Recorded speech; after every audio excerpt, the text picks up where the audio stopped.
Hello दोस्तों, यह आपका श्वसन का दूसरा क्लास है। ठीक है, तो चलिए देखते हैं मानव में श्वसन की प्रक्रिया।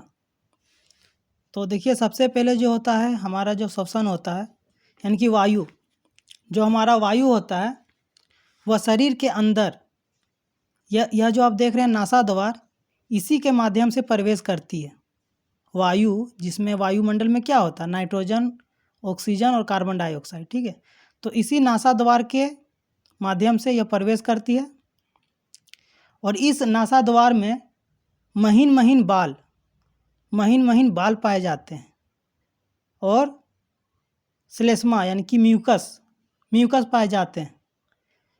जैसे चिपचिपा पदार्थ जो होता है उसी को म्यूकस बोलते हैं। ठीक है, म्यूकस पाए जाते हैं और महीन बाल पाए जाते हैं। और इनका कार्य क्या है, तो जब हम सांस लेते हैं, सांस प्रक्रिया करते हैं, तो यह महीन बाल और श्लेष्मा जो चिपचिपे पदार्थ होते हैं, यह धूल कणों व जीवाणुओं को अंदर जाने से रोकता है। यानी कि जीवाणुओं, जो बैक्टीरिया होता है, सूक्ष्म जीव है, यह वायु में उपस्थित होता है, तो उनको अंदर जाने से, और धूल कणों, जो धूल कण होते हैं जैसे कि मिट्टी का धूल हुआ है ना, तो धूल कण और जीवाणुओं को अंदर जाने से रोकता है। नासा द्वार के ही अंदर महीन बाल होते हैं। ठीक है, और चिपचिपे पदार्थ जिसको श्लेष्मा बोलते हैं, ये इसी नासा द्वार में होते हैं। ठीक है, और उसके बाद हमारा वायु जो है वह इसी नासा द्वार के माध्यम से ग्रसनी तक आती है। और ग्रसनी क्या होता है, ग्रसनी जो होता है ये आप देख सकते हैं, इसको बोलते हैं मुख गुहा। यह मुख गुहा और नासा गुहा जिस जगह मिलती है उसी को ग्रसनी कहते हैं। मतलब नासा द्वार यानी कि नासा गुहा और मुख गुहा जिस जगह मिलती है उसको ग्रसनी कहते हैं।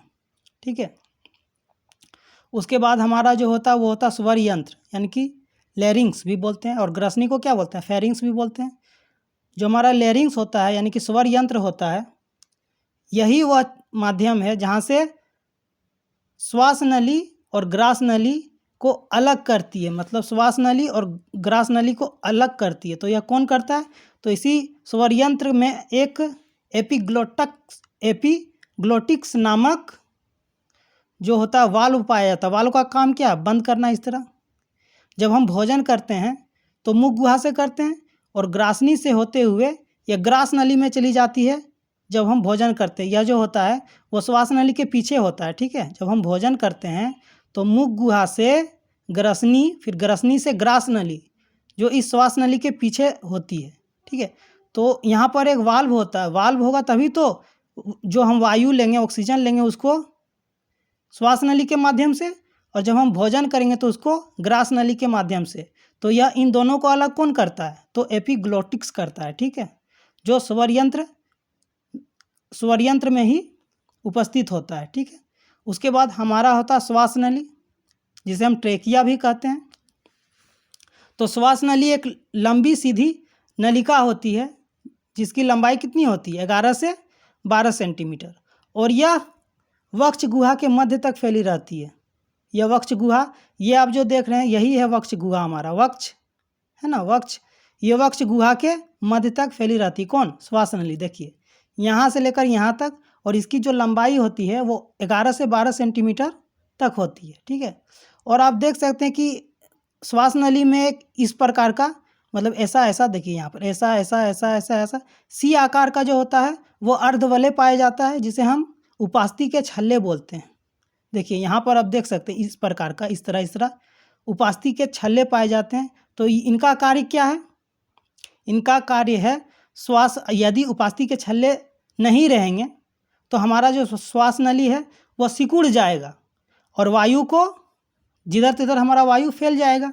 तो यह जो उपास्थि के जो छल्ले हैं जो सी आकार के बने हैं, उनका कार्य क्या है, तो श्वास नली को सिकुड़ने से रोकता है। मतलब इस श्वास नली को सिकुड़ने से रोकता है उपास्थि के छल्ले, और वायु को फैलने से भी रोकता है। ठीक है, उपास्थि के छल्ले जो श्वास नली में पाई जाती है, ये आप देख सकते हैं। उसके बाद हमारा जो होता है श्वसनी होता है। तो श्वास नली आगे जाके दो भागों में, जिस प्रकार इधर उस प्रकार इधर भी होगा। ठीक है, सेम होगा, जिस प्रकार इधर उस प्रकार इधर भी। तो श्वास नली आगे जाके दो भागों में बढ़ जाता है, जिसको श्वसनी कहते हैं। ठीक है। और यही श्वसनी आगे जाके प्राइमरी श्वसनी, सेकेंडरी श्वसनी और टर्सरी श्वसनी में विभाजित हो जाता है। ठीक है, ये जो श्वसनी है, श्वास नली आगे जाके श्वसनी में विभाजित हो जाता है। ठीक है, जिसको कहते हैं प्राथमिक, द्वितीयक एवं तृतीयक श्वसनी। ठीक है, इंग्लिश में कहते हैं प्राइमरी ब्रोंकाई, सेकेंडरी ब्रोंकाई और टर्सरी ब्रोंकाई। ठीक है, श्वसनी को इंग्लिश में क्या कहते हैं? ब्रोंकाई कहते हैं। उसके बाद जो होता है, इसी श्वसनी के अंत में गुब्बारे समान संरचना होती है। ठीक है, जिसको कुपिका कहते हैं। ये आप यहाँ पे देख सकते हैं, ये हमने कुपिका का चित्र बनाया है। ठीक है, अंत में जो श्वसनी के अंत में जो है कुपिका रहती है। ठीक है, फुफ्फुस के अंदर गुब्बारे जैसी संरचना होती है। यही इसी कुपिका में जो होता है वो गैसों का आदान प्रदान होता है। जो हमारा गैस है, जैसे कार्बन डाइऑक्साइड, ऑक्सीजन, तो इसी का आदान प्रदान होता है। ये आप यहाँ पर देख सकते हैं कुपिका, ये आपका कुपिका है, गुब्बारे जैसी संरचना है और इन्हीं कुपिकाओं के माध्यम से गैसों का आदान प्रदान होता है। क्यों? क्योंकि इस कुपिका के चारों ओर रक्त केशिकाओं का यानी कि ब्लड वेसल्स का जाल बिछा होता है। ठीक है, और यह क्या करता है, इसका जो सतही क्षेत्रफल है वो बढ़ा देता है। जब हम ऑक्सीजन लेते हैं तो इसका सतही क्षेत्रफल बढ़ जाता है। ठीक है, जब छोड़ते हैं तो घट जाता है, यानी कि इसका जो सतही क्षेत्रफल है वो अधिक होता है। और इसके चारों ओर क्या होता है, रक्त केशिकाओं का जाल होता है और इसकी जो भित्ति होती है वो पतली होती है, तभी तो गैसों का विनिमय होता है ना। तो यही है कुपिका। ठीक है, अब देखते हैं कि जिस प्रकार हम आपको डायग्राम के माध्यम से बताएं उस तरह लिखे हैं। ठीक है, तो आप उसको देखें।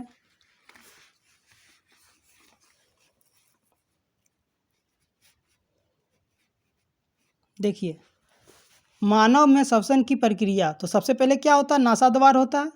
वायु शरीर के अंदर इसी नासाद्वार के माध्यम से प्रवेश करती है। इसके अंदर महीन बाल तथा श्लेष्मा यानी कि म्यूकस पाए जाते हैं, जो धूल कणों व जीवाणुओं को अंदर जाने से रोकता है। ठीक है, ये आपका पहला हो गया नासाद्वार। उसके बाद आपका होता है ग्रसनी, जिसे फेरिंग्स भी बोलते हैं। तो ग्रसनी क्या करता है कि नासा गुहा और मुख गुहा जिस जगह मिलता है उसे ग्रसनी कहते हैं। जो हमारा नासा गुहा है, जहाँ से हम सांस लेते हैं, और मुख गुहा जहाँ से हम भोजन करते हैं, वह जिस जगह पर मिलती है एक जगह, है ना, उसी को ग्रसनी कहते हैं। और ग्रसनी के ठीक नीचे स्वर यंत्र होता है, जिसे हम लेरिंग्स कहते हैं या कंठ कहते हैं। ठीक है, कंठ, अब देख सकते हैं जो हमारा गला का जो उभार है, गला में जो एक उभार होता है वही हमारा कंठ होता है, स्वर यंत्र होता है। ठीक है, तो यहाँ श्वास नली एपिग्लोटिक्स के द्वारा ग्रास नली से अलग होता है। स्वर यंत्र में ही क्या होता है, एपिग्लोटिक्स होता है, जो वाल्व जैसा होता है। जब हम भोजन करते हैं तो यह श्वास नली को बंद कर देता है और भोजन हमारा ग्रास नली में चला जाता है। ठीक है, तो यह जो बंद करता और खोलता कौन है, एपिग्लोटिक्स। ठीक है, और उसके बाद श्वास नली होता है। श्वास नली 11 से 12 सेंटीमीटर लंबी एक सीधी नलिका होती है, जो वक्ष गुहा के मध्य तक फैली रहती है, जिसमें सी आकार के उपास्थि के छल्ले पाए जाते हैं, जो श्वास नली को सिकुड़ने और वायु को फैलने से रोकता है। जैसा कि आप देख सकते हैं यहाँ पर श्वास नली, यह आपका श्वास नली है। ठीक है, यह 11 से 12 सेंटीमीटर लंबी एक सीधी नलिका होती है, जो वक्ष गुहा के मध्य तक, देखिए ये मध्य तक फैला, वक्ष गुहा हमारा यहाँ से यहाँ तक है, लेकिन यह मध्य तक फैला है। ठीक है, और इसमें क्या होता है, उपास्थि के छल्ले पाए जाते हैं, जो श्वास नली को सिकुड़ने यानी कि चिपकने से रोकता है और वायु को फैलने से रोकता है। कौन, श्वास नली। देखिए ये जो है श्वास नली, जिसको इंग्लिश में क्या बोलते हैं, ट्रेकिया भी बोलते हैं। श्वास नली को क्या बोलते हैं, ट्रेकिया। ठीक है, उसके बाद है आपका श्वसनी। तो श्वास नली आगे जाकर 2 भागों में बढ़ जाता है, जिसे श्वसनी कहते हैं। यह फुफ्फुस के अंदर प्राथमिक, द्वितीयक, तृतीयक श्वसनी का निर्माण करता है। फुफ्फुस कहने का मतलब है फेफड़ा यानी कि लंग्स। ठीक है, आप यहाँ पर देख सकते हैं ये जो श्वास नली है वो आगे जाके 2 भागों में, एक इधर एक इधर, 2 भागों में बढ़ जाता है, जिसे श्वसनी कहते हैं। और यह फुफ्फुस के अंदर यानी कि फेफड़ों के अंदर प्राइमरी, सेकेंडरी और टर्सरी ब्रोंकाई यानी कि श्वसनी का निर्माण करता है। और यही श्वसनी के अंत में चारों ओर क्या होता है, कुपिका होता है। ठीक है, देखिए यहाँ पर कुपिका, जिसे वायुकोश कहते हैं, और अंग्रेजी में इसका नाम है एल्वियोली। तो फुफ्फुस के अंदर गुब्बारे जैसी संरचना होती है जहाँ गैसों का आदान प्रदान होता है। इसी को क्या बोलते हैं? कुपिका बोलते हैं। तो कुपिका की भित्ति पतली होती तभी तो गैसों का आदान प्रदान होगा ना। और इसके चारों ओर क्या होता है? रक्त केशिका का जाल बिछा होता है। रक्त केशिकाओं का जाल बिछा होता है। इसलिए रक्त केशिकाओं का जाल बिछा होता है क्योंकि हमारा जो वायु है जिसमें कार्बन डाइऑक्साइड, ऑक्सीजन होता है, तो वह रक्त केशिकाओं के माध्यम से जो हमारा नस होता है, नस यानी कि धमनी में प्रवेश करके सारे शरीर में फैल जाती है, सारे शरीर में चली जाती है रक्त के द्वारा। ठीक है, सारे शरीर में फिर यानी कि शरीर के प्रत्येक कोशिका तक पहुंचती है हमारा जो ऑक्सीजन होता है। और इसकी सतही क्षेत्रफल क्या होता है? अधिक होता है। किसका? वायु कोश का यानी कि कुपिका का। ठीक है, ये यहाँ पर देख सकते हैं, ये है कुपिका, ये है कुपिका। तो कुपिका का यहाँ पर हम जूम करके दिखाए हैं। ठीक है, आशा करते हैं समझ पाए होंगे। तब तक के लिए धन्यवाद।